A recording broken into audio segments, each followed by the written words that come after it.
जय जगन्नाथ नमस्कार। आसतु नजर पकईवा आज टॉप न्यूज अपडेट कौन सब रही किंतु ता पूर्व आपण मानक गोटे अनुरोध भिडटी संपूर्ण देखि सुचिंतित मतामत दिंतु। जो मैंने चैनल को प्रथम कर सब्सक्राइब करूँ और आसुवा बेल आइकन को प्रेस करूँ जहाँफल प्रत्येक नूतन भिडर नोटिफिकेशन आप सर्वप्रथम पाइपर। तेज आसतु नजर पकईवा आज प्रमुख खबर गुड़िक।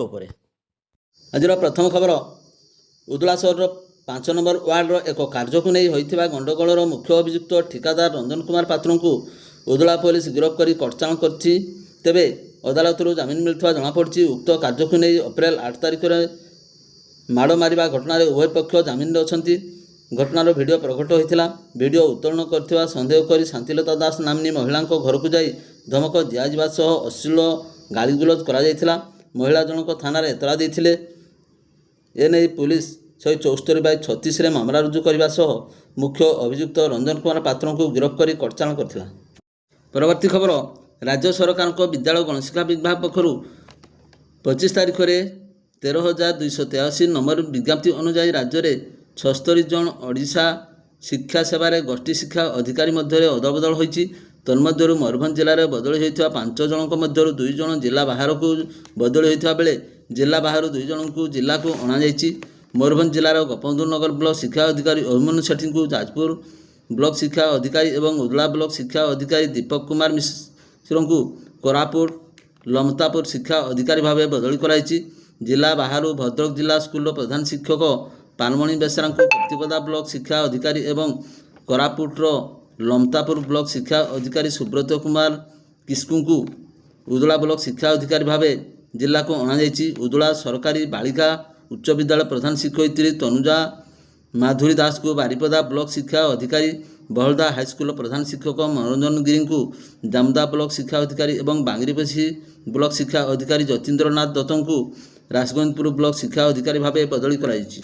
परवर्ती खबर खुंटा ब्लॉक बाहनडा पंचायत जगाण सहायिका विरुद्ध में 2 जन मृत हिताधिकारी नाम चाउल उठाण अभियोग होती।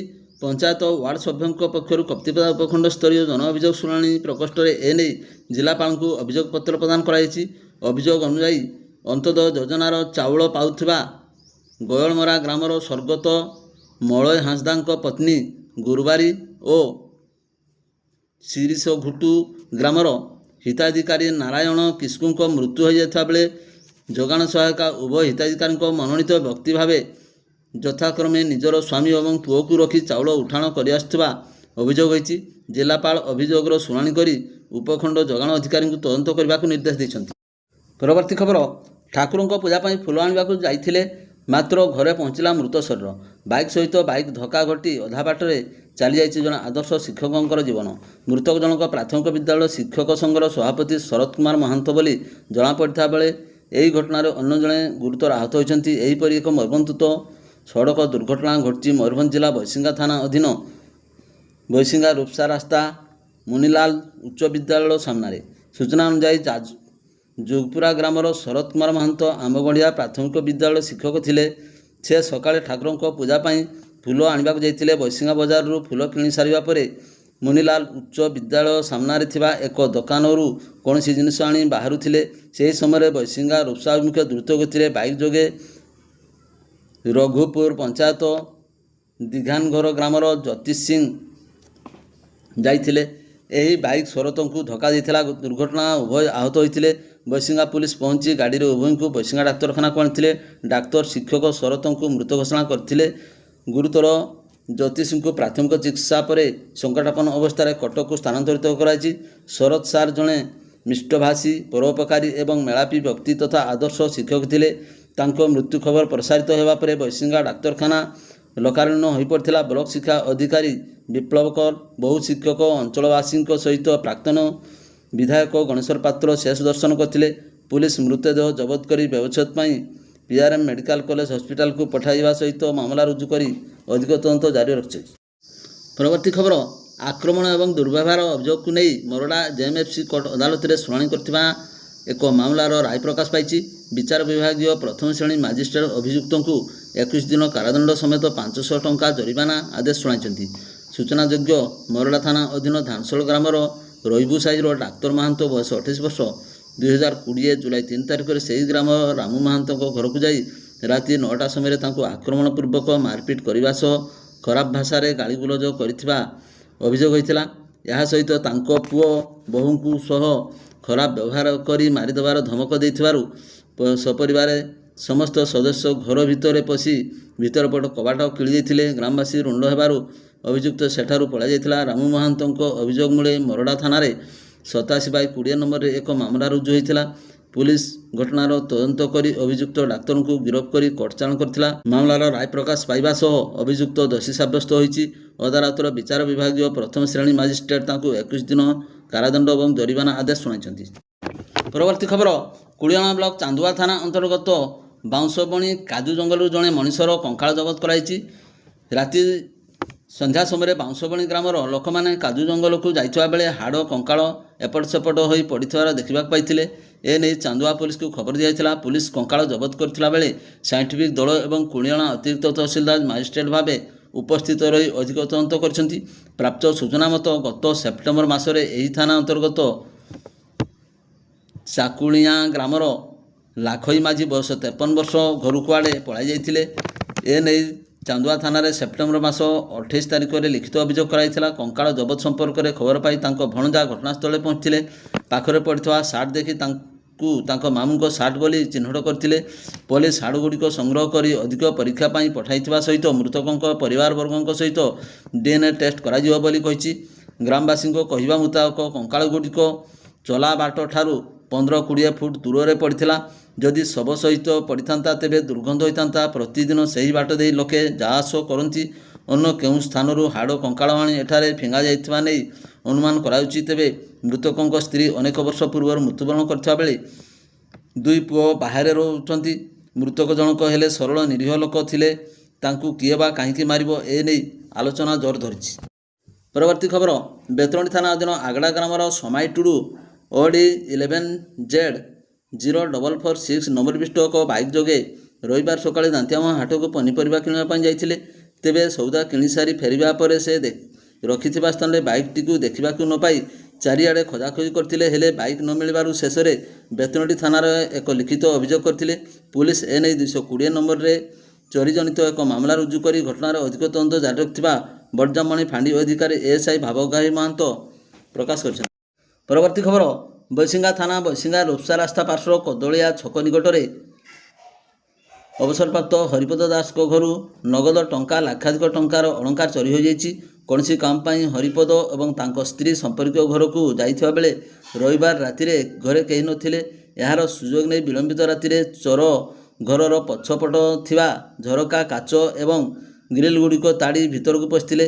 ପରେ ସାମ୍ନା ପଟ କବାଟ ତାଲା ଭାଙ୍ଗିବା ସହ ଘର ଭିତରେ ଥିବା ଆଲମିରା ତାଡ଼ି ସେଥିରେ ଥିବା ବ୍ୟାଙ୍କର ସମସ୍ତ କାଗଜପତ୍ର ସମେତ ନଗଦ ଟଙ୍କା ଓ ଲକ୍ଷାଧିକ ଟଙ୍କାର ସୁନାରୂପା ଅଳଙ୍କାର ଲୁଟି ନେଇଛନ୍ତି।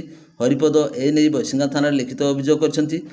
275 ନମ୍ବରରେ ଏକ ମାମଲା ରୁଜୁ କରି ବୈଶିଙ୍ଗା ପୋଲିସ ତଦନ୍ତ ଆରମ୍ଭ କରିଛି। ପରବର୍ତ୍ତୀ ଖବର, ଉଦଳା ବ୍ଲକ ରାଢ଼ସ୍ଥିତ KGBB ବିଦ୍ୟାଳୟ ପରିସରରେ ଗଛ କଟାକୁ ନେଇ ଉତ୍ତେଜନା ସୃଷ୍ଟି ହୋଇଥିଲା। ବିଦ୍ୟାଳୟ ପରିସରରେ ଥିବା ପଟାସ, ଗମ୍ଭାରୀ ଏବଂ ଅନ୍ୟ ମୂଲ୍ୟବାନ ଗଛ କଟାଯାଉଥିବାରୁ ପରିଚାଳନା କମିଟି ସଦସ୍ୟ ଏବଂ ସ୍ଥାନୀୟ ଲୋକ ପ୍ରତିବାଦ ଜଣାଇଥିଲେ। ପ୍ରଧାନ ଶିକ୍ଷୟିତ୍ରୀ ଏବଂ ଜଣେ ଶିକ୍ଷକ ଜଣେ ବଙ୍ଗୀୟ ବ୍ୟବସାୟୀଙ୍କୁ ଗଛ ବିକ୍ରି କରୁଥିବା ଅଭିଯୋଗ ହୋଇଥିଲା। ଏପରିକି ବନ ବିଭାଗ ବିନା ଅନୁମତିରେ ଗଛ କଟାଯାଉଥିବା ଅଭିଯୋଗ ହୋଇଛି। ତେବେ ପ୍ରଧାନ ଶିକ୍ଷୟିତ୍ରୀ ମାଳତୀ ବେହେରା ଗଛ ବିପଦସଙ୍କୁଳ ଥିବା ଏବଂ ଅନୁମତି ସହ କଟାଯାଉଥିବା କହିଥିଲେ। ବନ ବିଭାଗ କର୍ମଚାରୀ ପହଞ୍ଚି ଗଛ କଟା ବନ୍ଦ କରିବା ପରେ ପରିସ୍ଥିତି ଶାନ୍ତ ପଡ଼ିଥିଲା। ପରବର୍ତ୍ତୀ ଖବର, ରାଜଗଞ୍ଜପୁର ଥାନା ଅଧୀନ କାପୋଇ ଗ୍ରାମର ସ୍ୱର୍ଗତ ଗଣେଶ ମହାନ୍ତଙ୍କର ପତ୍ନୀ ବିନତୀ ମହାନ୍ତ 50 ବର୍ଷ ଘର ବାହାରେ ଶୋଇଥିବା ବେଳେ ଭୋର 3ଟା ପାଖାପାଖି ସମୟରେ ଏକ ଦନ୍ତାହାତୀ ଆକ୍ରମଣ କରିଥିଲା। ତାଙ୍କୁ ଗୁରୁତର ଅବସ୍ଥାରେ ଉଦ୍ଧାର କରି ବନ କର୍ମଚାରୀମାନେ ପ୍ରଥମେ କିଷାନତାଣୀ ଡାକ୍ତରଖାନାକୁ ଆଣିଥିବା ବେଳେ ପରେ ବାରିପଦା ଜିଲ୍ଲା ମୁଖ୍ୟ ଡାକ୍ତରଖାନାକୁ ସ୍ଥାନାନ୍ତରିତ କରିଛନ୍ତି। ସେହିପରି ହାତୀ ମରଡ଼ା ବ୍ଲକ ଜୁଆଳିଭଙ୍ଗା ପଞ୍ଚାୟତ ଅଧୀନ ଭୈରଙ୍ଗୀଶୋଳ ଗ୍ରାମର ହଗଡ଼ା ଟୁଡୁ ଏବଂ ବୁଧିନୀ ମାରଣୀଙ୍କ ଆଜବେଷ୍ଟର ଘର ଭାଙ୍ଗିବା ସହ ଧାନ ଚାଉଳ ଖାଇ ବ୍ୟାପକ କ୍ଷୟକ୍ଷତି କରିଥିବା ଜଣାପଡ଼ିଛି। ରାତି ହେଲେ ମରଡ଼ା ବ୍ଲକ ଅଞ୍ଚଳର ଲୋକଙ୍କୁ ଭୟର ଆତଙ୍କିତ ଅବସ୍ଥାରେ ଦେଖିବାକୁ ମିଳିଛି। ରାତି ତମାମ ଉଜାଗର ରହି ହାତୀ ଘଉଡ଼ାଇବାରେ ଲାଗିଛନ୍ତି ଗାଁ ଲୋକମାନେ। ଏବେ ଆମ୍ବ ଏବଂ ସପୁରୀ ଫଳ ଖାଇବାକୁ ହାତୀ ବାଡ଼ିରେ ପଶୁଥିବା ବେଳେ ଚାଷୀ ମୁଣ୍ଡରେ ଭାଳେଣି ପଡ଼ିଛି। ପ୍ରଶାସନ ହାତୀ ଅନୁପ୍ରବେଶ ଦିଗରେ ଆଖିଦୃଶିଆ ପଦକ୍ଷେପ ନେଉନଥିବା ଯୋଗୁଁ ସାଧାରଣରେ ଅସନ୍ତୋଷ ବୃଦ୍ଧି ପାଉଛି। ପରବର୍ତ୍ତୀ ଖବର, ବାଙ୍ଗିରିପୋଷି ବ୍ଲକ ବଡ଼ଗାଁ ପଞ୍ଚାୟତ ସୁନାପୋଷି ଗ୍ରାମର ବୁସ୍କି ସୋରେନଙ୍କ ସ୍ୱାମୀ ବୀରବଲ ସୋରେନ 2023 ମସିହାରେ ମୃତ୍ୟୁବରଣ କରିଥିଲେ। ସେହି 2023 ମସିହାରେ ବୁସ୍କି ସୋରେନଙ୍କ ପାଇଁ ମଧୁ ଆଉ ବିଧବା ଭତ୍ତା ମଞ୍ଜୁର ହୋଇଥିଲା। 3 ବର୍ଷ ବିତିଲେ ମଧ୍ୟ ତାଙ୍କୁ ଭତ୍ତା ନ ମିଳିବାରୁ ସେ ବହୁ କଷ୍ଟରେ ଚଳୁଥିଲେ। ଏନେଇ ବୁସ୍କି ନିଜ ସମ୍ପର୍କୀୟ ତଥା ମାସା ଆର୍ମିର ସକ୍ରିୟ କର୍ମୀ ସୁରେନ୍ଦ୍ର ମାଝୀ, ମାସା ଆର୍ମି ବାଙ୍ଗିରିପୋଷି ବ୍ଲକ ସଭାପତି ସାନେଲ ମୁର୍ମୁଙ୍କୁ କହିଥିଲେ। ଶ୍ରୀ ମୁର୍ମୁ ଏନେଇ ଗତ 23 ତାରିଖରେ ଦିନ ବାରିପଦା ଉପଜିଲ୍ଲାପାଳଙ୍କ ନିକଟରେ ଅଭିଯୋଗ ଉପସ୍ଥାପନ କରିଥିଲେ। ଉପଜିଲ୍ଲାପାଳଙ୍କ ନିର୍ଦ୍ଦେଶ କ୍ରମେ ବିଡ଼ିଓ ଏହି ଘଟଣା ଉପରେ ଯାଞ୍ଚ କରି ବଡ଼ଗାଁ ପଞ୍ଚାୟତ କାର୍ଯ୍ୟନିର୍ବାହୀ ଅଧିକାରୀଙ୍କୁ ବକେୟା ଭତ୍ତା ପ୍ରଦାନ କରିବା ପାଇଁ ନିର୍ଦ୍ଦେଶ ଦେଇଥିଲେ। ହିତାଧିକାରୀ ବୁସ୍କି ସୋରେନ 3 ବର୍ଷର ବକେୟା ଭତ୍ତା 31,000 ଟଙ୍କା ପାଇବା ପରେ ଖୁସି ବ୍ୟକ୍ତ କରିବା ସହ ସାନେଲ ମୁର୍ମୁଙ୍କ ସହିତ ମାସା ଆର୍ମି ଦଳକୁ ଧନ୍ୟବାଦ ଜଣାଇଥିଲେ। ପରବର୍ତ୍ତୀ ଖବର, ଠାକୁରମୁଣ୍ଡା ବ୍ଲକ ଅଞ୍ଚଳରେ ଅପରାହ୍ନରେ ହଠାତ୍ କାଳବୈଶାଖୀ ଝଡ଼ ବର୍ଷା ଯୋଗୁଁ ବ୍ୟାପକ କ୍ଷୟକ୍ଷତି ଘଟିଛି। ମାତ୍ର 30 ମିନିଟ୍ ଧରି ଚାଲିଥିବା କାଳବୈଶାଖୀ ଝଡ଼ ପ୍ରଭାବରେ ଗଛ ଡାଳ ପଡ଼ି ଜଣେ ନାବାଳକର ମୃତ୍ୟୁ ଘଟିଥିବା ବେଳେ 2 ଜଣ ମହିଳା ଗୁରୁତର ଆହତ ହୋଇ ଠାକୁରମୁଣ୍ଡା ଗୋଷ୍ଠୀ ସ୍ୱାସ୍ଥ୍ୟ କେନ୍ଦ୍ରରେ ଚିକିତ୍ସାଧୀନ ଅଛନ୍ତି।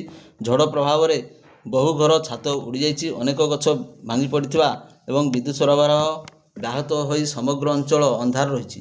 ମିଳିଥିବା ସୂଚନା ଅନୁସାରେ ଠାକୁରମୁଣ୍ଡା ଥାନା ଖଣ୍ଡବନ୍ଧ ପଞ୍ଚାୟତ ଖଜୁରାପୋଷି ଗ୍ରାମର ଦୁର୍ଯ୍ୟୋଧନ ପାତ୍ରର ଘରେ ତାଙ୍କ ଝିଅ ଏବଂ ପୁଅ ଝିଅ ଥିବା ସମୟରେ ପ୍ରବଳ ବେଗରେ ପବନ ବହିବା ଯୋଗୁଁ ଘରର ଆଜବେଷ୍ଟ ଛାତ ଉଡ଼ିଯାଇଥିଲା। ପରିବାର ସଦସ୍ୟମାନେ ନିକଟସ୍ଥ ଅନ୍ୟ ଘରକୁ ଦୌଡ଼ି ପଳାଇ ଯାଇଥିଲେ। ଏହି ସମୟରେ ଏକ ଗଛର ବଡ଼ ଡାଳ ମା ଏବଂ ଝିଅଙ୍କ ଉପରେ ପଡ଼ିଯାଇଥିଲା। ସ୍ଥାନୀୟ ଲୋକମାନେ ସେମାନଙ୍କୁ ତୁରନ୍ତ 108 ଆମ୍ବୁଲାନ୍ସ ଯୋଗେ ଠାକୁରମୁଣ୍ଡା ଗୋଷ୍ଠୀ ସ୍ୱାସ୍ଥ୍ୟ କେନ୍ଦ୍ରକୁ ଆଣିଥିଲେ। ତେବେ ଡାକ୍ତର ଦୁର୍ଯ୍ୟୋଧନ ପାତ୍ରଙ୍କ ଝିଅ ସୁଇଟି 12 ବର୍ଷଙ୍କୁ ମୃତ ଘୋଷଣା କରିଥିଲେ। ମା ପୂଜାରିଣୀ ପାତ୍ରଙ୍କ ବାମ ଗୋଡ଼ ଭାଙ୍ଗି ଯାଇଥିବାରୁ ସେ ଚିକିତ୍ସାଧୀନ ଅଛନ୍ତି। ସେହିପରି ଦିଗଧର ପଞ୍ଚାୟତର ଖୁଣ୍ଟାପୋଷି ଗ୍ରାମର ସୁଚାରୁ ମହାନ୍ତଙ୍କ ସ୍ତ୍ରୀ ନର୍ମଦା ମହାନ୍ତ ବୟସ 37 ବର୍ଷ ଘରେ ଏକା ଥିବା ସମୟରେ ଝଡ଼ର ଘରର ଆଜବେଷ୍ଟର ପଡ଼ି ତାଙ୍କୁ ଚାପି ଦେଇଥିଲା। ଝଡ଼ ଥମିବା ପରେ ପଡ଼ୋଶୀମାନେ ତାଙ୍କୁ ଉଦ୍ଧାର କରି ଠାକୁରମୁଣ୍ଡା ଗୋଷ୍ଠୀ ସ୍ୱାସ୍ଥ୍ୟ କେନ୍ଦ୍ରକୁ ନେଇଥିଲେ। ସେଠାରେ ତାଙ୍କର ଚିକିତ୍ସା ଚାଲିଥିବା ଜଣାପଡ଼ିଛି। ଭିଡ଼ିଓଟିକୁ ଶେଷ ପର୍ଯ୍ୟନ୍ତ ଦେଖିଥିବାରୁ ଆପଣଙ୍କୁ ଅଶେଷ ଧନ୍ୟବାଦ।